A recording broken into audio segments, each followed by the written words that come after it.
नमस्कार मंडळी. तर आज काहीतरी विशेष करायचं ठरवलेलं चटपटीत.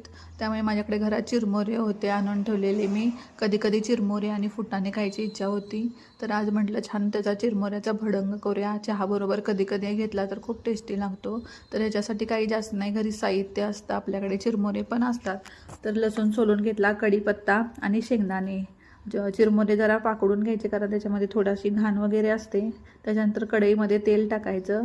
तेल टाकल्यानंतर त्याच्यामध्ये शेंगदाणे छान तेलामध्ये तळून घ्यायचे कुरकुरीत होईपर्यंत.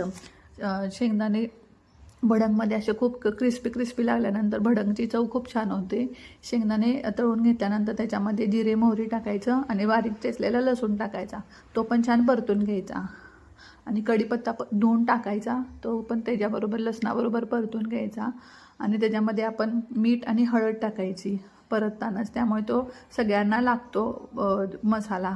तर जास्त काही मसाले घालायचे नाहीत, फक्त आपल्याकडचं लाल तिखट घालायचं, मीठ घालायचं आणि हळद घालायची.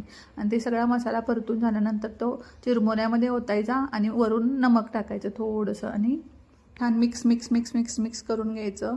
तर हे जास्त होत होतं, त्यामुळे नंतर मी दुसऱ्या भांड्यात काढून घेतलं आणि त्याच्यामध्ये मिक्स करून परत त्याच्यामध्ये ओतलं. तर मस्त असा झणझणीत भडंग तयार झाला. तर याच्यामध्ये नंतर वरून थोडीशी पिठी साखर बारीक करून टाकायची, त्यामुळे गोड आणि तिखट अशी कॉम्बिनेशन खूपच छान लागतं भडंगचं. तर तुम्ही नक्की एकदा ट्राय करून बघा. कोल्हापुरी भडंग दुपारच्या संध्याकाळच्या चहाबरोबर किंवा मुलांना आपण हे देऊ शकतो. नमस्कार मंडळी. तर आज काहीतरी विशेष करायचं ठरवलेलं चटपटीत. त्यामुळे माझ्याकडे घरात चिरमुरे होते आणून ठेवलेले. मी कधी कधी चिरमुरे आणि फुटाणे खायची इच्छा होती. तर आज म्हटलं छान त्याचा चिरमुऱ्याचा भडंग करूया. चहाबरोबर कधी कधी घेतला तर खूप टेस्टी लागतो. तर ह्याच्यासाठी काही जास्त नाही, घरी साहित्य असतं आपल्याकडे, चिरमुरे पण असतात.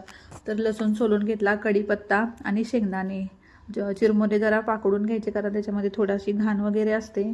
त्याच्यानंतर कढईमध्ये तेल टाकायचं. तेल टाकल्यानंतर त्याच्यामध्ये शेंगदाणे छान तेलामध्ये तळून घ्यायचे कुरकुरीत होईपर्यंत. शेंगदाणे भडंगमध्ये असे खूप क्रिस्पी क्रिस्पी लागल्यानंतर भडंगची चव खूप छान होते. शेंगदाणे तळून घेतल्यानंतर त्याच्यामध्ये जिरे मोहरी टाकायचं आणि बारीक चेचलेला लसूण टाकायचा, तो पण छान परतून घ्यायचा. आणि कढीपत्ता धुवून टाकायचा, तो पण त्याच्याबरोबर लसणाबरोबर परतून घ्यायचा. आणि त्याच्यामध्ये आपण मीठ आणि हळद टाकायची परततानाच, त्यामुळे तो सगळ्यांना लागतो मसाला. तर जास्त काही मसाले घालायचे नाहीत, फक्त आपल्याकडचं लाल तिखट घालायचं, मीठ घालायचं आणि हळद घालायची. आणि ते सगळा मसाला परतून झाल्यानंतर तो चिरमुऱ्यामध्ये ओतायचा आणि वरून नमक टाकायचं थोडंसं आणि छान mix mix mix mix mix करून घ्यायचं. तर हे जास्त होत होतं, त्यामुळे नंतर मी दुसऱ्या भांड्यात काढून घेतलं आणि त्याच्यामध्ये मिक्स करून परत त्याच्यामध्ये ओतलं. तर मस्त असा झणझणीत भडंग तयार झाला. तर ह्याच्यामध्ये